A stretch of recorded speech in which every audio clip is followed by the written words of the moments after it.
आज हम अध्ययन करेंगे लॉक के प्राकृतिक अधिकारों के सिद्धांत के theory of natural rights. Lock का राजनीतिक दर्शन के इतिहास को सबसे बड़ी देन है उसके प्राकृतिक अधिकार, विशेषकर संपत्ति का अधिकार। और यह धारणा लॉक के राजनीतिक दर्शन का सार है। लॉक के सभी सिद्धांत किसी न किसी रूप में लॉक के प्राकृतिक अधिकारों के सिद्धांत से जुड़े हुए हैं। लॉक के अनुसार मनुष्य एक विवेकशील, नैतिक, सामाजिक प्राणी है, जैसे कि हम पूर्व में भी आपको बता चुके हैं। इस कारण सभी मनुष्य अपने साथियों और मित्रों के साथ सुख, शांति और सौहार्दपूर्ण भाव से रहते हैं।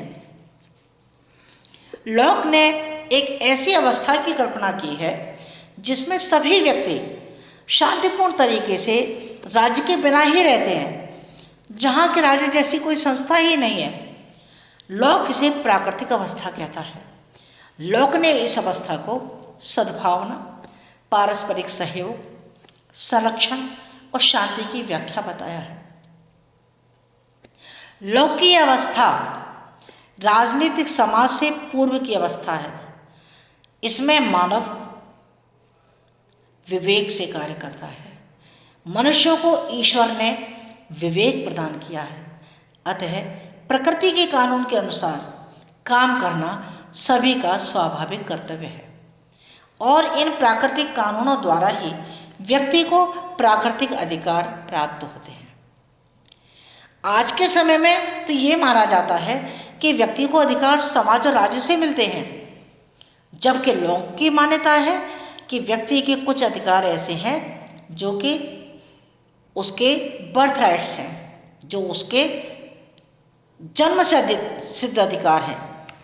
ये अधिकार अलंघ्य होते हैं, जिनका उल्लंघन नहीं कर सकता है। राज्य बनने से पहले भी व्यक्ति को प्राकृतिक अवस्था में प्राकृतिक नियमों के तहत अधिकार प्राप्त थे और प्राकृतिक अवस्था में रहने वाले लोगों ने इन अधिकारों को अधिक प्रभावशाली, सुरक्षित और इनके प्रयोग में आने वाली बाधाओं को दूर करने के लिए राज्य जैसी संस्था को बनाया। लॉक राज्य से पहले भी प्राकृतिक अवस्था में संगठित समाज का अस्तित्व स्वीकार करता है। लॉक का कहना है कि प्राकृतिक अवस्था में इस संगठित समाज के पीछे प्राकृतिक कानून का सिद्धांत था, जो स्वयं विवेक पर आधारित था। प्राकृतिक कानून और अधिकार ईश्वर के द्वारा बनाई गई नैतिक व्यवस्थाएं हैं। तो लॉक ने जीवन, स्वतंत्रता और संपत्ति के अधिकार को प्राकृतिक अधिकार माना है।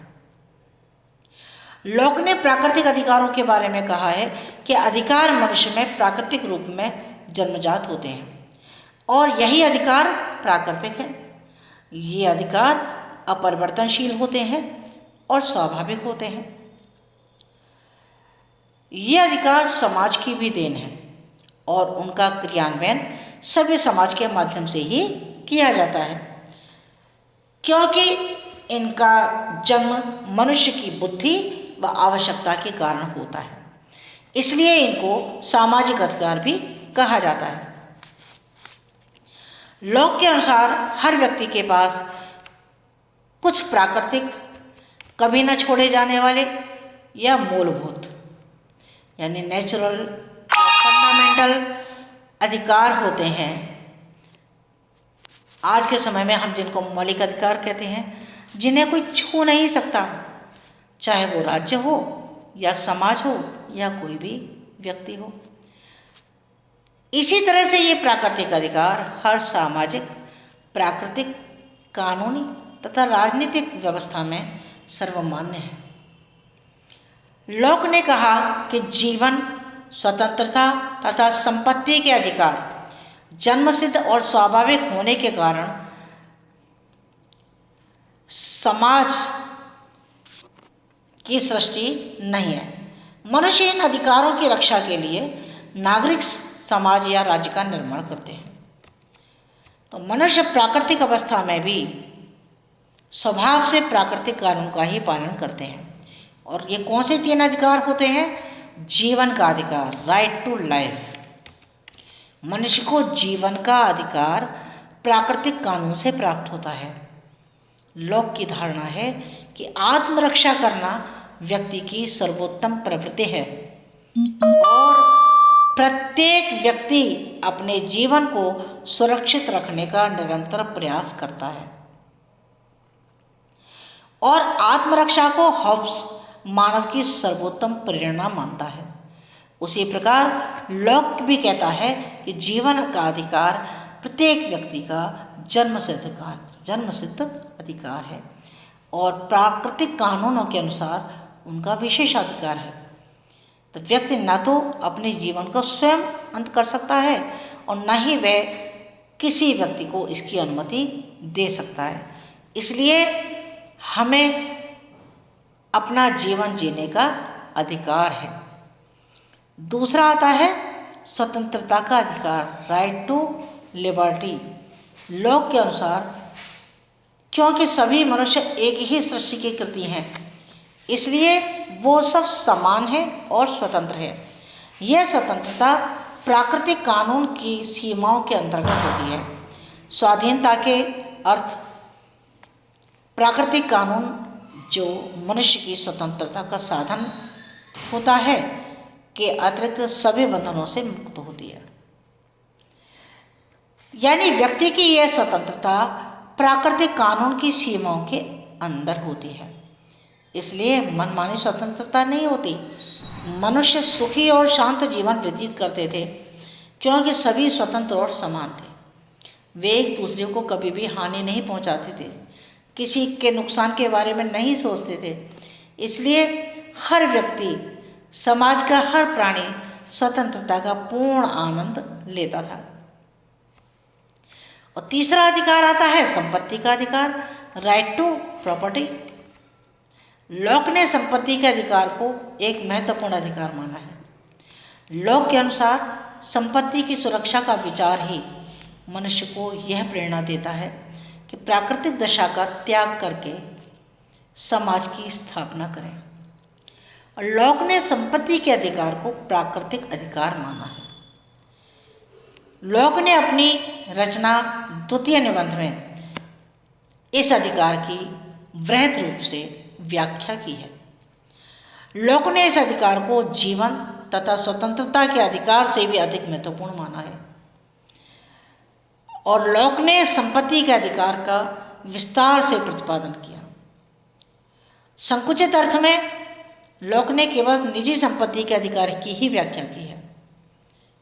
व्यापक अर्थ में तो लॉक ने जीवन तथा स्वतंत्रता के अधिकारों को भी संपत्ति के अधिकार में ही शामिल किया है। यानी संपत्ति पर लॉक के विचार बहुत ही मजबूत हैं। प्रारंभ में ईश्वर ने सभी मनुष्यों को संसार दिया, लेकिन किसी एक वस्तु विशेष पर किसी का कोई अधिकार नहीं था। यद्यपि भूमि या अन्य बहुत सारी जीव जंतु सभी लोगों की संपत्ति थे, फिर भी हर व्यक्ति को स्वयं भी संपत्ति का अधिकार था। उसके शरीर का श्रम, उसका फल उसकी अपनी संपत्ति थी, जिसका श्रम भूमि के साथ मिलकर के उसकी संपत्ति बन जाता था। तो इस प्रकार श्रम को किसी वस्तु के साथ मिलाकर व्यक्ति उसका स्वामी बन जाता था। तो लॉक ने कहा है कि वास्तव में प्रकृति के अनुसार आधारित वंशानुगत उत्तराधिकार एक ऐसा है जिसमें कोई भी व्यक्ति किसी भी वस्तु में अपना श्रम मिलाकर ही उसके स्वामित्व का अधिकार ग्रहण कर सकता है। वंशानुगत उत्तराधिकारी का अधिकार भी प्रकृति के इस कानून से उत्पन्न होता है। ईश्वर ने मनुष्य को वस्तुओं पर अपना स्वामित्व कायम करने के लिए बुद्धि और शरीर प्रदान किया है और वह अपनी मेहनत के आधार पर, अपने परिश्रम के आधार पर अपनी व्यक्तिगत संपत्ति का अर्जन कर सकता है। इसलिए लॉक के लिए निजी संपत्ति का आधार एक साझी वस्तु पर व्यय की हुई श्रम शक्ति है। अब लॉक ने संपत्ति के दो भाग कर दिए। लॉक ने संपत्ति का बंटवारा दो भागों में कर दिया। एक है प्राकृतिक संपत्ति और दूसरी है निजी संपत्ति। तो प्राकृतिक संपत्ति क्या है? लॉक ये कहता है कि जो प्राकृतिक संपत्ति है वो सभी मनुष्यों की संपत्ति है और सभी मनुष्यों का, सारे समाज का उस संपत्ति पर अधिकार है। अब प्राकृतिक साधनों के साथ मनुष्य उसमें अपना श्रम मिला करके उसे निजी संपत्ति बना लेता है। तो लॉक इस संपत्ति के महत्व को स्पष्ट करते हुए कहते हैं कि संपत्ति मानव को स्थान, शक्ति और व्यक्तित्व के विकास के लिए अवसर प्रदान करती है। तो लॉक ने असीम संपत्ति को संचित करने के अधिकार को उचित ठहराया है। लॉक कहता है कि व्यक्ति को प्रकृति से उतना ग्रहण करने का अधिकार है जितना नष्ट होने से पहले उसके जीवन के लिए उपयोगी हो। तो मनुष्य को संपत्ति संचित करने का अधिकार है, परंतु उसे बिगाड़ने, उसको नष्ट करने या उसको दुरुपयोग करने का अधिकार नहीं है। तो लॉक कहता है कि प्रत्येक व्यक्ति स्वेच्छा से संपत्ति का अर्जन कर सकता है, उसको एकत्रित कर सकता है, परंतु प्राकृतिक कानून दूसरे व्यक्ति के अधिकार क्षेत्र में अतिक्रमण को स्वीकृति नहीं दे सकता। लॉक का कहना है कि यदि किसी के पास आवश्यकता से अधिक संपत्ति हो तो उसे जन संपत्ति मान लेना चाहिए। इसलिए लॉक ने संपत्ति के अर्जन में श्रम का महत्व स्पष्ट किया है। लॉक के अनुसार मनुष्य का श्रम निसंदेह उसकी अपनी चीज है और श्रम संपत्ति का सिर्फ निर्माण ही नहीं करता बल्कि उसके मूल्य को भी निर्धारित करता है। यह सिद्धांत स्पष्ट करता है कि किसी भी वस्तु का मूल्य एवं उसकी उपयोगिता उस पर लगाए गए श्रम के आधार पर ही निर्धारित हो सकती है। अब लॉक ने निजी संपत्ति को औचित्यपूर्ण सिद्ध करने के लिए अपने कुछ तर्क दिए हैं। वो क्यों चाहता है कि निजी संपत्ति होनी चाहिए? तो वह कहता है कि प्रारंभ में भूमि और इसके सारे फल प्रकृति द्वारा सारी मानव जाति को दिए गए थे और मनुष्य को इनका प्रयोग करने से पहले इनको अपना बनाना था। अपना कैसे? अपनी शारीरिक मेहनत के द्वारा, अपने हाथों से परिश्रम करके इन वस्तुओं को अपना बनाना था, अपना व्यक्तिगत तौर पर इन पर अपना कब्जा करना था। तो प्राकृतिक अवस्था में मनुष्य अपनी अपनी मेहनत से जो लेते हैं वह उनकी निजी संपत्ति हो जाती है, बशर्ते कि वह दूसरों के लिए काफ़ी हद तक उसको छोड़ दें। संपत्ति पैदा करने के लिए किसी दूसरे की आज्ञा लेने की आवश्यकता नहीं होती, क्योंकि यह जिंदा रहने के लिए आवश्यक है। इस प्रकार लोग इन सभी तर्कों के आधार पर निजी संपत्ति को तर्कसंगत ठहराते हैं कि वास्तव में निजी संपत्ति का होना बहुत अधिक आवश्यक है। लेकिन इसके साथ साथ लोग निजी संपत्ति के अधिकार पर कुछ प्रतिबंध भी लगा देते हैं, यानी limitations of the theory of right to private property. क्या प्रतिबंध लगाते हैं? लोग कहते हैं कि किसी को संपत्ति नष्ट करने का अधिकार नहीं है, यानी संपत्ति को एकत्रित तो किया जा सकता है लेकिन उस संपत्ति को नष्ट नहीं किया जा सकता। संपत्ति को बेच करके हम मुद्रा के रूप में प्राप्त कर सकते हैं। लोग ने असीमित मुद्रा को पूंजी के रूप में एकत्रित करने पर भी बल दिया है। अतः लोग ने निजी संपत्ति को सुरक्षित रखने के लिए इसको नष्ट करने पर रोक लगाई है। वो ये कहते हैं कि निजी संपत्ति को आप सुरक्षित रख सकते हैं लेकिन इसको किसी भी तरह से आप नष्ट नहीं कर सकते। यानी आपको यानी किसी भी मनुष्य को संपत्ति संचित करने का अधिकार है, संपत्ति को एकत्रित करने का अधिकार है, लेकिन उसको बिगाड़ने का, उसको नष्ट करने का, उसका दुरुपयोग करने का कोई भी अधिकार नहीं है। दूसरी बात लॉ कहता है कि संपत्ति को दूसरों के लिए छोड़ देना चाहिए। यानी जो प्राकृतिक भूमि मनुष्य अपनी मेहनत से अपनी निजी बना लेते हैं, उससे वह दूसरों के लिए कुछ उत्पादन करते हैं और यह उत्पादन समाज की सामान्य भूमि आदि की कमी को पूरा कर देता है और व्यक्ति सारी प्राकृतिक संपत्ति को निजी संपत्ति में नहीं बदल सकता।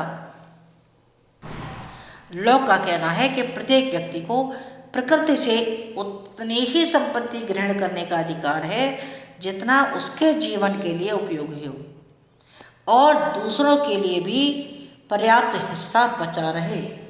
ऐसा नहीं कि वो स्वयं ही सारी संपत्ति का उपभोग कर ले। तीसरी बात कहते हैं कि निजी संपत्ति वह है जिसे व्यक्ति ने अपना श्रम मिला करके अर्जित किया है। यानी व्यक्ति अपनी सामर्थ्य के अनुसार अपने मेहनत के आधार पर किसी भी प्राकृतिक वस्तु को अपना बना सकता है और व्यक्ति अपने परिश्रम का मालिक होता है। यानी जितना वो श्रम कर सकता है, जो कि श्रम उसकी अपनी संपत्ति है, तो यदि वो अपने श्रम को किसी दूसरे को बेच देता है तो वह श्रम दूसरे व्यक्ति की संपत्ति बन जाता है। अतः श्रम द्वारा किसी वस्तु पर व्यक्ति के स्वामित्व का फैसला निर्भर करता है। बिना श्रम प्राप्त संपत्ति निजी संपत्ति नहीं हो सकती। यानी आवश्यकता से ज़्यादा संचित संपत्ति जन संपत्ति मानी जाएगी, उसको हम निजी संपत्ति नहीं मान सकते। तो इस तरह से ये कुछ प्रतिबंध लॉक ने समाज पर लगाए हैं। इसके अलावा वो ये भी कहते हैं कि निजी संपत्ति के अधिकार जो हैं वो समाज के हित के लिए होने चाहिए। Implication of right to private property, निजी संपत्ति के अधिकार जो हैं वो दूसरे के कल्याण के लिए होने चाहिए, क्योंकि निजी संपत्ति शारीरिक श्रम और योग्यता से प्राप्त होती है। इसलिए व्यक्ति का श्रम जो है वो निजी वस्तु है, वो जब चाहे इसको खरीद सकता है, जब चाहे वो इसको बेच सकता है। तो निजी संपत्ति का अधिकार प्राकृतिक है। निजी संपत्ति उत्पादन का आधार होता है। श्रम को खरीदने वाला और श्रम का न्याय संगत स्वामी बन सकता है। यानी जैसे कि अगर कोई भी परिश्रम करने वाला है, जैसे उदाहरण तौर पर जैसे कि कोई दास होता है या जैसे कि कोई मजदूर होता है जो सेवा करता है, जो मेहनत करता है, उसको अगर किसी व्यक्ति ने खरीद लिया तो वो जो कोई श्रम करेगा उससे जो भी चीज़ उत्पन्न होगी वो जो है उसी व्यक्ति की हो जाएगी जो उसके श्रम को खरीदने वाला होगा। तो श्रम को खरीदने वाला श्रम का न्याय संगत स्वामी बन जाता है। निजी संपत्ति क्रय और विक्रय योग्य वस्तु होती है। हमारी जो अपनी संपत्ति है हम उसको खरीद भी सकते हैं और हम उसको बेच भी सकते हैं, और निजी संपत्ति के अधिकार के बिना मानव जीवन का कोई भी आकर्षण नहीं है। इसलिए समाज हित में निजी संपत्ति के अधिकार पर बंधन लगाना आवश्यक है। निजी संपत्ति का अधिकार मेहनत को प्रोत्साहित करता है। वास्तव में हम देखें, अगर हमें ये लगता है कि इस कार्य को करने से इस क्षेत्र में अगर हम खेती करते हैं तो ये खेती हमारी हो जाएगी, ये हमारी निजी संपत्ति हो जाएगी, तो वास्तव में हम मेहनत करेंगे और उस निजी संपत्ति का अर्जन कर लेंगे। तो इस तरह से वास्तव में जो निजी संपत्ति है वो बिना श्रम के हम उसको प्राप्त नहीं कर सकते।